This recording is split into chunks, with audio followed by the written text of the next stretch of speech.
Today we're going to talk about stage 2 of conflict and my 2 best tips as a conflict resolution coach on how to get through conflict in a way that actually turns it into connection and strengthens your relationship.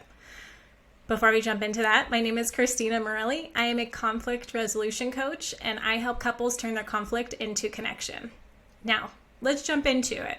The second stage of conflict is the during the conflict stage. This first stage, if you haven't watched the video, which is pre-conflict, walks you through the self-discovery process as well as the steps you need to take before actually entering into a challenging conversation or inviting your partner to have that conversation with you that could potentially turn into conflict.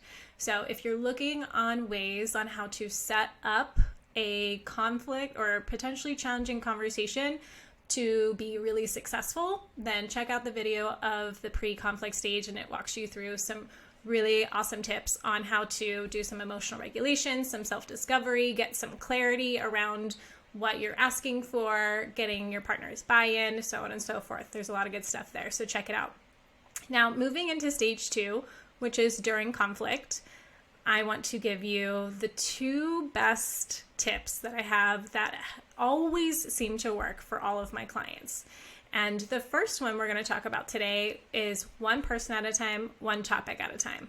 What that means is there's one person who gets to be the sender of information, and you're talking about one thing at a time. Oftentimes, people will get into conflict, and I'll just give you a quick example. And they're actually talking about 2 different things, even though it sounds like you're talking about the same topic. So an example is if I go to my partner and I say, I need more help around the house. I don't feel like you're helping enough. And he responds with, I do so much. I feel like you don't appreciate me. It sounds like we're talking about the same thing, which is helping around the house. However, my initial request or the topic that I brought up was feeling overwhelmed and I need more help, or we need to come up with other solutions to take less of the work or more of the work off of my plate. Where my partner's response, that topic is that he isn't feeling appreciated for all that he does already. Now, this is something called switch tracking, where 2 people think they're talking about the same thing, but you're actually talking about 2 different things. In that scenario, if that was to be my partner's response, I would make a note of it and let them know and say, I hear that you aren't feeling appreciated. I'd like to come back to that. But before we tackle that, can we stay on topic with ways to help me around the house more, whether that's you or we hire somebody, so on and so forth. So staying on one topic, which should be the person who is initiating the conversation, that topic that the first person is initiating. And then once that topic is complete and that person feels complete in the conversation and the message and feeling resolved in that, then you can actually move on to anything else that may have been brought up during that conversation that needs to be addressed, such as my partner not feeling appreciated.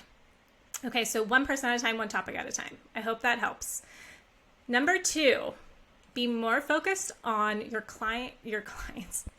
partner's experience than the facts. Okay, so what is more important is that you're focused on what they are experiencing than what actually happened. And the reason that this is such an important approach is because so many times I have clients who come into our sessions and are just fighting, and then they're picking apart the truth of that's not what actually happened. That is not what I said. That is not true. And that doesn't help at all.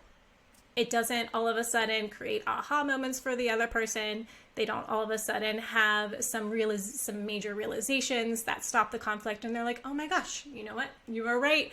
How dare I feel this way?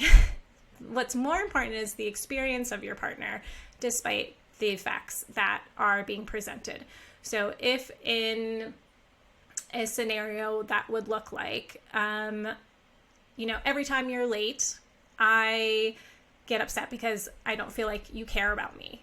Well, that's not necessarily true. I know my partner cares about me, right? So then the partner responds with, that's not true. Of course I care about you. And they are Again, not talking about the topic at hand, which is the partner's experiences, is that they don't feel cared for. So what do I need to do in order to make my partner feel cared for or help them feel cared for? And that could look like showing up on time, or maybe my partner communicating to me if they're going to be late. Anything that can help with that communication and the setting of the expectation, and asking your partner, what do they need to feel cared for? So that way they have an opportunity to express it. And asking more clarifying questions around what their experience is versus just shutting it down and saying, that's not true, I'm not late all the time, or that's not true, I don't care about you. Again, this doesn't help the situation, and what we want to do is to resolve the conflict and create a stronger connection. You want to see conflict as an opportunity to get to know your partner better. Every time that there is conflict, there is an opportunity to get to know what your partner is needing, what they are wanting in the relationship. If there's something that's missing, maybe they're struggling with something, and you get to a deeper look into what their life is or what their internal experience is. Going back to understanding your partner's experience, this will also help you empathize and have a more compassionate approach to your partner. You will be more likely to listen to what they're actually saying versus being defensive and listening to respond. So those are my 2 big tips for during conflict stage on how to get through conflict and actually turn it into a connection and strengthen your bond. I hope this helps. If you liked this video and you found it really useful, then please subscribe and like it and share it with anybody you feel could benefit from this information. Thank you so much for watching.